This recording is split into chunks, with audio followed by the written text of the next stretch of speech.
Shubor nakaslem jong unongsan hima.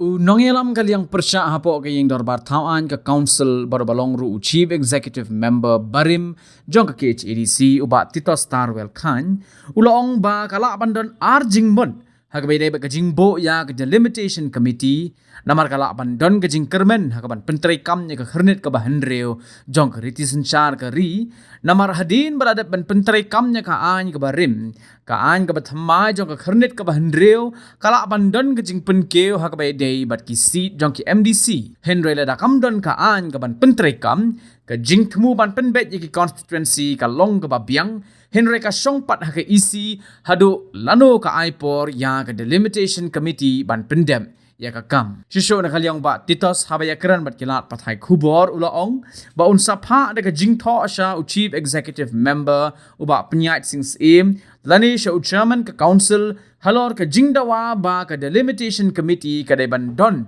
ya ka por ka balait luj khnang ba ki breu ki bedan benta nado ki pai ba bat ki shnong kila ban ai ya ka jingmot badru ka jing thmu ha ka por ka babiang Pika ngatarai ka don arjimut ka sembu itu ka delimitation committee. Kawai kalong ka anticipation ba kandon ka amendment yang schedule. Namar dal ada dep ban amendment ka schedule. Ka new amendment ka don hantu ka bahan increase ki seat. Te kamut haban le kata ka don kam ka delimitation committee. Kata ka di kawai ka jimut.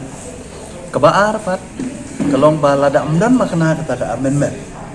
Kemudian ke delimitation committee kan le ya ketuka reorganize ya ki constituency. Namar ba ki don ki constituency ki bale ase ki badan ke voters ku pasan ho haza. Ki don pada ki constituency ki badan tak ho haza. Kemudian kan don ke adjustment. Habalakum nu ki constituency ki de ban rangkat ha ke jingi don ki votes. De ngilale ya ke proses ha ka araja khat sauru. Chua ka araja khat saw election.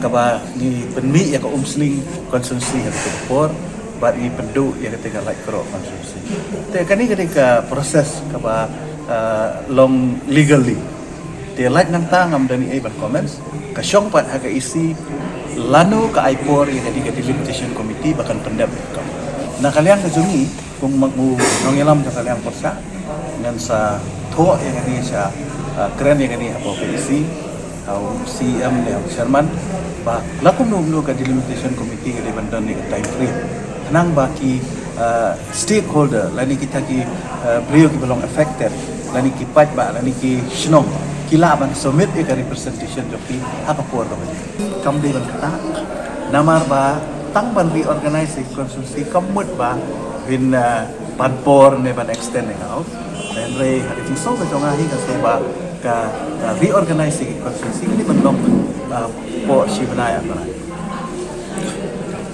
Thank you.